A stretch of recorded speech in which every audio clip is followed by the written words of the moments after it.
This episode of Test Drive is brought to you by Elmec and their EV Duty Smart Home Charger. When the IONIQ 5 first came out, Hyundai proved that Tesla wasn't the only company that could make cool electric vehicles. I wanted one so bad when they first launched. The only problem was, so did everybody else. I'm James, this is Test Drive, and today we're going to take a look at this 2024 Hyundai IONIQ 5 Preferred Rear-Wheel Drive.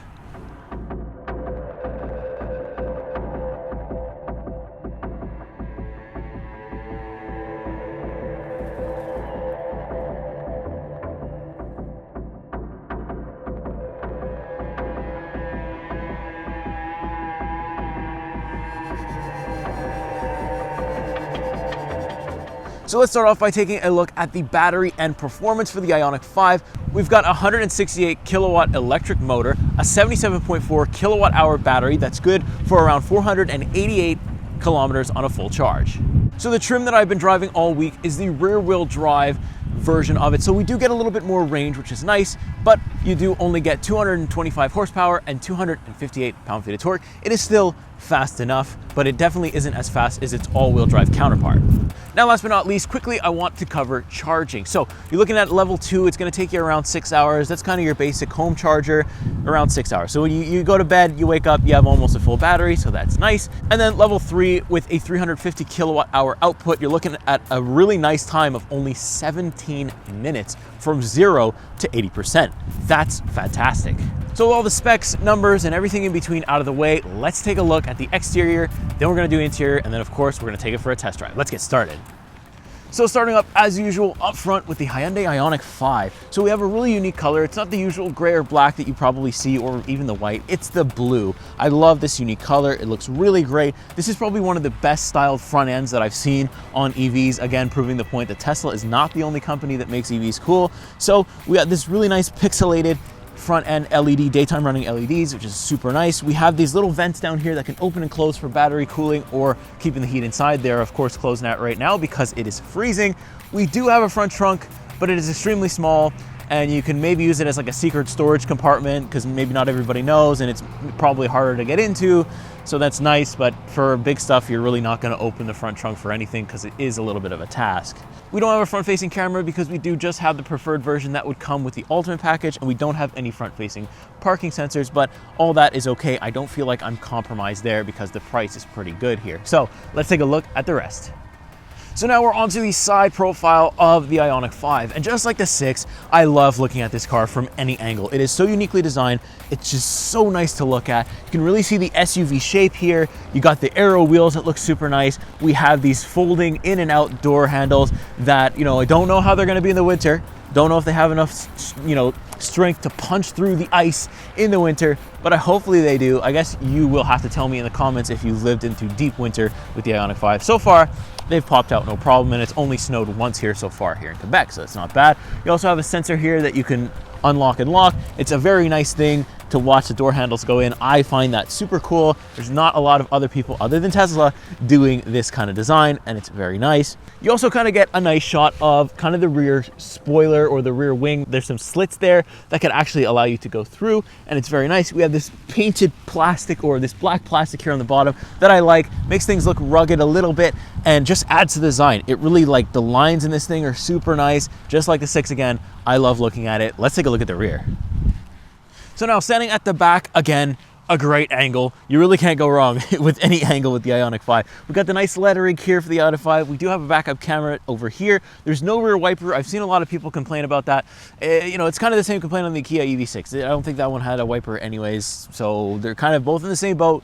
And so far with the snow, as long as you clean it off and you put the defrost on, the snow doesn't get in the way too much. So far I've been okay. And now we have these nice pixelated lights. They are probably flashing in the camera. That's just because it can't keep up with the lights, but it looks very clean in person. Very nice in pictures too. I love it. The diffuser, there's no exhaust, of course, because this is an electric vehicle, so that's perfectly fine as well. And then around back here, I'll include a piece of B-roll, but we have a charge port door. You open and close automatically. Again, hopefully that doesn't freeze up too much in the winter, but so far it seems like it has a good amount of punch to it when it opens up. So hopefully that'll break through your ice. Now, let's open up the trunk It's not an automatic tailgate, again, because we just have the Preferred, which is totally fine. We have a little bit of storage here underneath the carpet, which is nice too. You can have your, your wall plug stored in there just in case of emergencies. It doesn't charge very fast, but you can have storage there.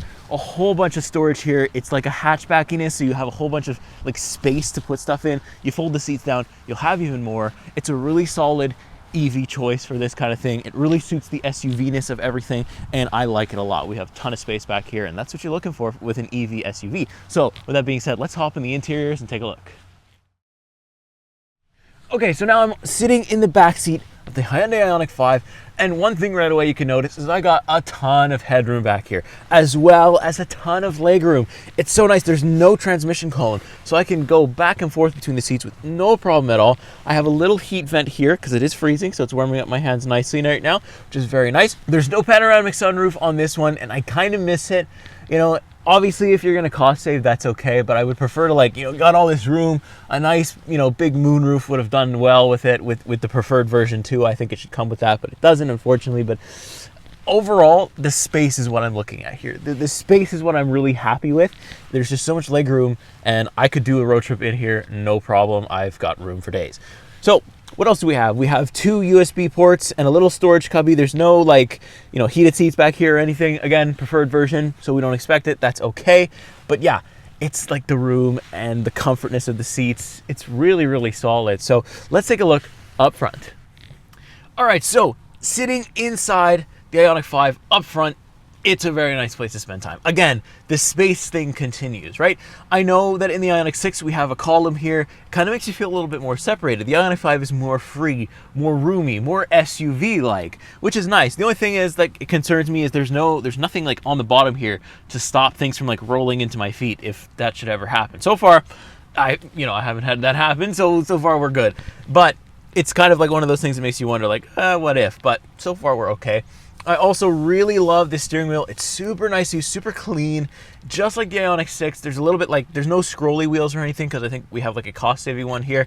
But I have all the controls I need. It's really nice. I have 2, big screens here. One for the digital cluster for the driver, and it's really responsive. Got all my information, battery level. I can manage my regenerative braking.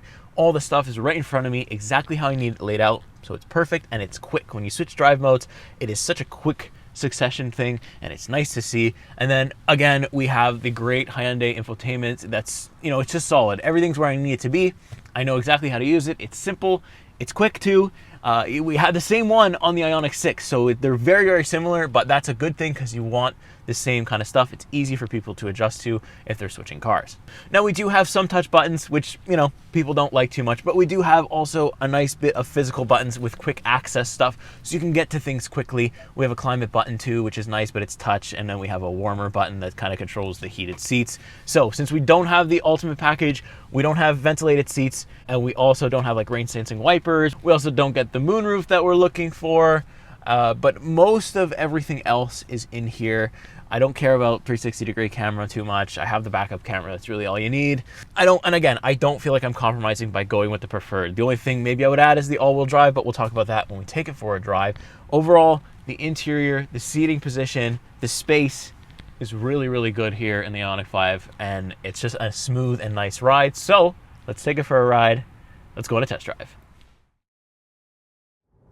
All right, so here we are driving the 2024 Hyundai IONIQ 5. And just like I said with the 6 over and over again, I am looking for any and every excuse to drive this car. It is just so much fun to drive, and it's so easy to use, so easy to drive. I've got so much space in here. The platform that Hyundai have built for the 6 and the 5, I mean, honestly, they look so different. You couldn't even tell that they were the same manufacturer if you really look at them like that. But the platform is so solid. The ride quality has been so good this week. The seats, no, they're not leather, they're not fancy, they're just cloth, but they've been really comfortable. I felt like I've had so much space in here. The handling is good. There's somehow not a lot of body roll in here either, which is nice. You can have a little bit of fun with it because I do have some drive modes. I've got Eco, I've got Sport, and I've got a normal mode that kind of just, does everything good there. So I can put it into Sport and I can stamp on it. Oh my God.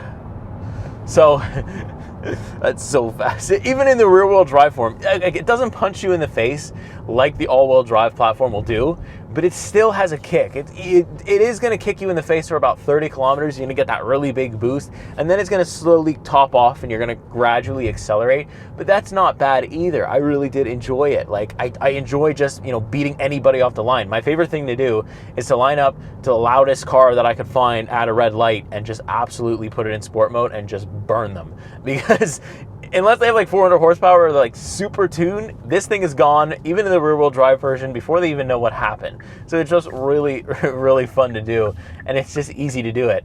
Also, what's great here is we have that one pedal driving, the iPedal system, the regenerative braking. I have some paddle shifters behind my fingers here that can adjust it. You can have, no regen braking, so that means the motor will not slow you down at all and you'll have to use your brakes, or you can have some where it'll help you a little bit and you still have to use your brakes, or you can completely put iPedal on and it will always, try to slow you down with just the electric motor on board. So that kind of saves your brakes, which is one of the many advantages of actually owning an electric vehicle like this. So, I let my foot off the gas, I'm recharging my battery a little bit. Like it's tiny amounts, like it's micro amounts of recharge that you get when you let off, but you still get it.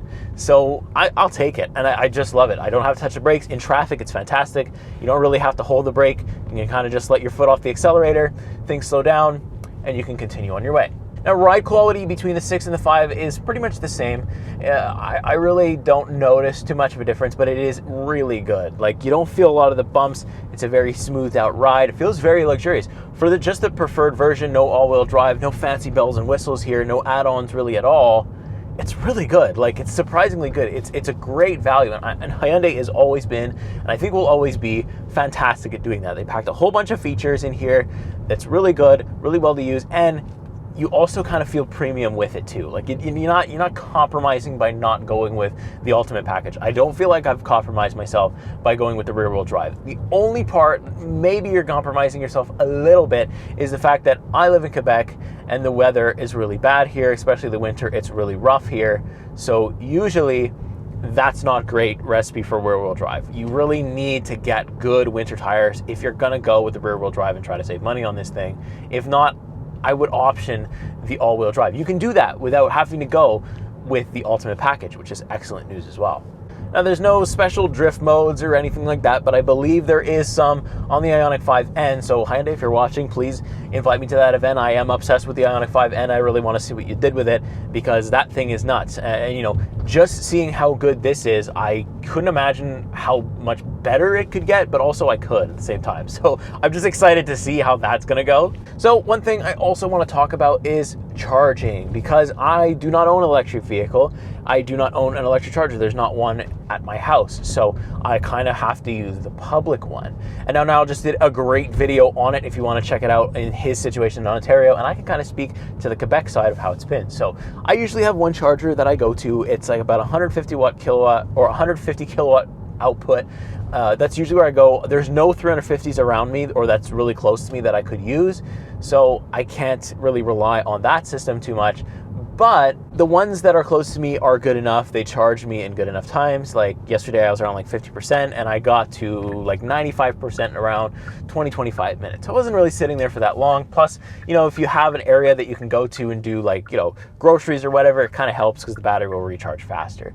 The thing is though, is the app, the Circuit Electric app sucks. I hate it. It doesn't tell you when things are going to be good to go, like when a charging station is available, when it's not. Even if you're like, I was using the charger and it was still telling other people that the charger was available, even though I was actively charging with it. So people just kept showing up trying to use it, but I was there like trying to charge. So they just end up, and you can see them looking at their phone like, this sucks. And I'm like, I agree with you. This sucks. Like, the one app that I've used here in Quebec is called ChargePoint, and I find it very good. But the good news is though, no matter what app you get, they seem to all talk to each other, which is nice. So I can go in my ChargePoint app and I can see Circuit Electric chargers. I can go in the Circuit Electric app and I could see ChargePoint chargers. So I know what I need to do to get to, and I don't think it's like that everywhere in Canada, and I think that's super important. So Quebec, we do have an advantage here because our electricity is like, we make our own electricity here. It's very good. We have a pretty decent grid depending on the weather. But yeah, it's been okay. For me in Quebec, it's been okay. I think for Niall in Ontario with his charging stuff, it's been way worse. So in Quebec, if you're looking for a car, an electric vehicle, you probably will be able to get by, but I think you just have to recommend that you invest. If you're going to invest in the electric vehicle, you want to invest in a decent level 2 home charger that'll charge in like 6 hours or maybe a little bit or a little bit more than that. And you should be okay if you do that. So yeah, overall, I've had a fantastic week checking out the IONIQ 5. I can't wait to see what this platform does when they boost it up to 3,000 and, you know, release the N version of it. I can't wait to see. I've seen some releases of it, and I can't wait to see what they do with it, because the platform is already solid. So whatever they do to improve it just makes it better for us, the customer, and it's great. You know, like, I've driven Tesla, I've driven the Model Y, I've driven the Model 3, and those are like computers on wheels. They're very cool pieces of tech. So me being a tech guy, I'm a fan of it. I like the technology. I like the, you know, the autopilot system. But I mean, IONIQ is just different. You know, there's nothing that looks like it. And I feel like the price point is maybe a little bit better. I think I would choose the IONIQ 6 or the IONIQ 5 over any Tesla product, just because, yeah, okay, the autopilot, but also in Hyundai, we have this true lane centering thing where I press the button, I can basically take my hands off the steering wheel. You're not supposed to do that, so no, that's not an official thing. But I can basically do it on long road trips. I have adaptive cruise control, and I can just let it go. It's almost the same thing as autopilot, although you do have to keep your hands on the wheel. So there you go, Tesla, have that one, you know? But it's overall, like, there's little things that this has. It feels more like a car, feels more like an SUV, so I think I would choose it over a Tesla pretty much any time. So, like I said, I'm going to continue for the rest of the remaining days that I have with the IONIQ 5 to find every and any excuse to drive it, because it is so fun to do that. Great point A to point B car. And I think that's about going to do it for the Hyundai IONIQ 5. I hope you enjoyed checking it out with me. I hope I've showed you every single aspect that I can, because that's my only goal. That's all I want to do, is help you make your next car buying decision, because it is an important one and it is a big one. And especially if you're going to adopt the EV, you need to know. So I want to give you as much information as I can.